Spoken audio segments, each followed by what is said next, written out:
It was exactly 15 years ago this spring. A mother brought her 17-year-old daughter to visit me. Back then, I was still a junior monk and had some spare time, so I occasionally counseled people who came seeking advice on life matters. Through word of mouth, this mother, having heard about me, brought her daughter all the way from Kanto. After inviting the mother and daughter into the guest room and offering them tea, the mother, though expressing gratitude, didn't touch her teacup. Instead, she began to tell me the reason they had come all the way from Kanto. With hesitance and fear, but also with this pent-up energy that seemed to burst forth like a dam breaking, the mother began her story. Her concern revolved around her daughter's suicide attempt and her current way of life.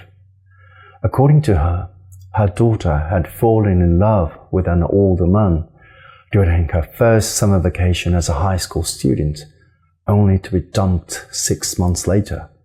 From her mother's perspective, she had been played. Unable to accept this reality, her daughter withdrew into her room, stopped going to school, and resorted to cycles of anorexia, binge eating, and self-harm through cutting. Every day she would wake up in the afternoon, came downstairs from her second-floor bedroom to the kitchen after her parents had gone to bed, take out dinner her mother had prepared from the fridge, eat, vomit, take a bath, and fall asleep in the bathtub. The mother, waiting outside the bathroom door while her daughter slept, would lift her out, dry her off, and carry her upstairs to bed, repeating this routine for months.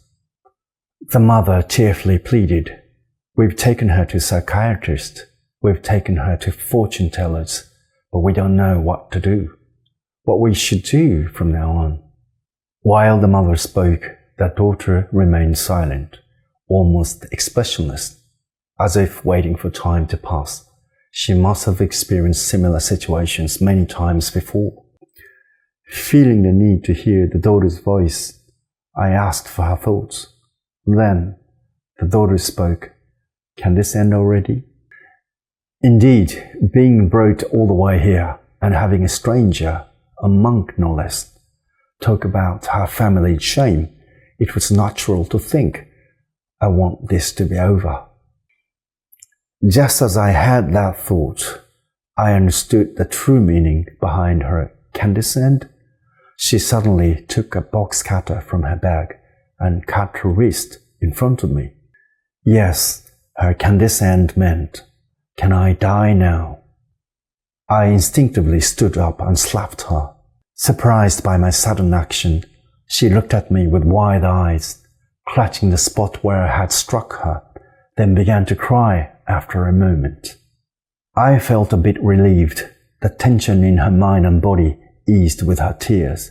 Those truly ready to die never cry. I grabbed her wrist and asked her, "Who wants to die? Is it your body or your mind?" She had cut herself several times before.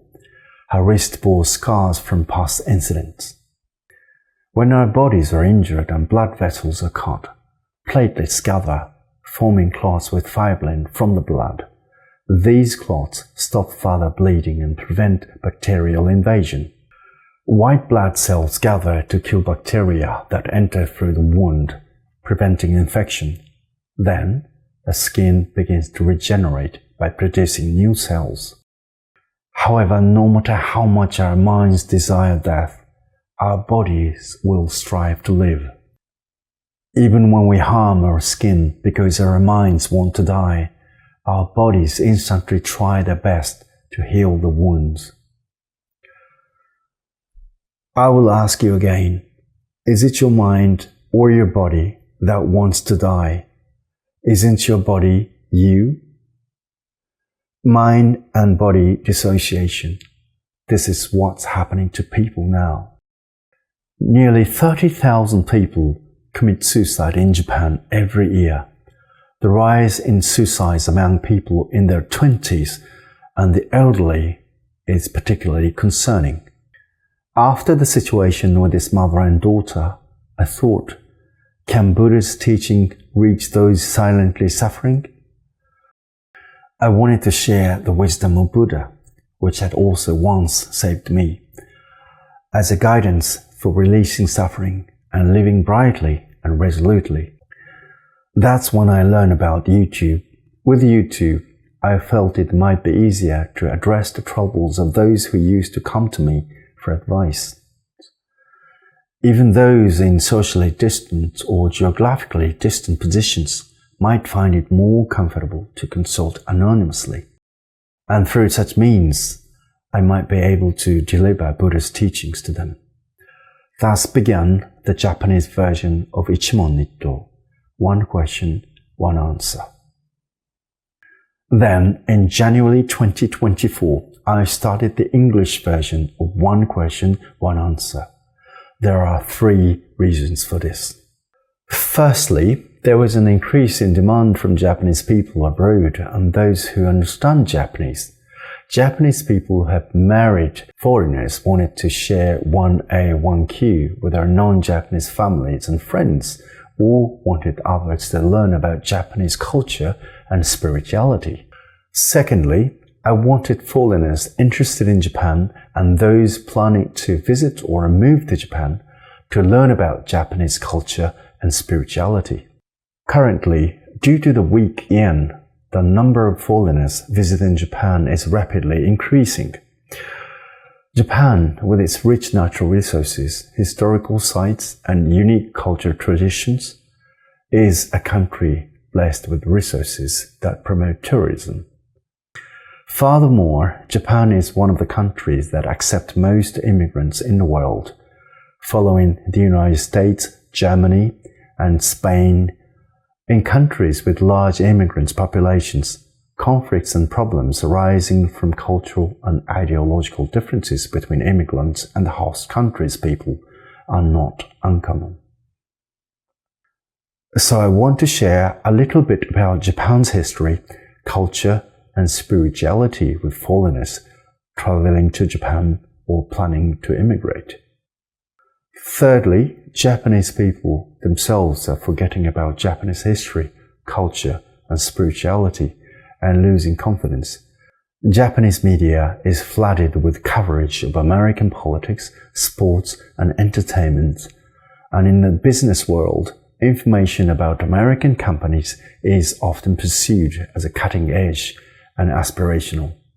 Indeed, not only in America, but also in other foreign companies, there are many unique ideas and initiatives that are rare and stimulating for Japanese people to learn from. However, Japan also has many unique and wonderful aspects from an international perspective. If we forget about them and only look outside, Japanese originality will diminish. So I want everyone, especially Japanese people, to not only know, but understand and be able to share the rich characteristics of Japan. By the way, in case you're wondering, the daughter that became the catalyst for this YouTube journey is now married with 2 healthy boys. In life, there are all sorts of hardships, but it's in overcoming them that we find hope. I wish happiness to you all.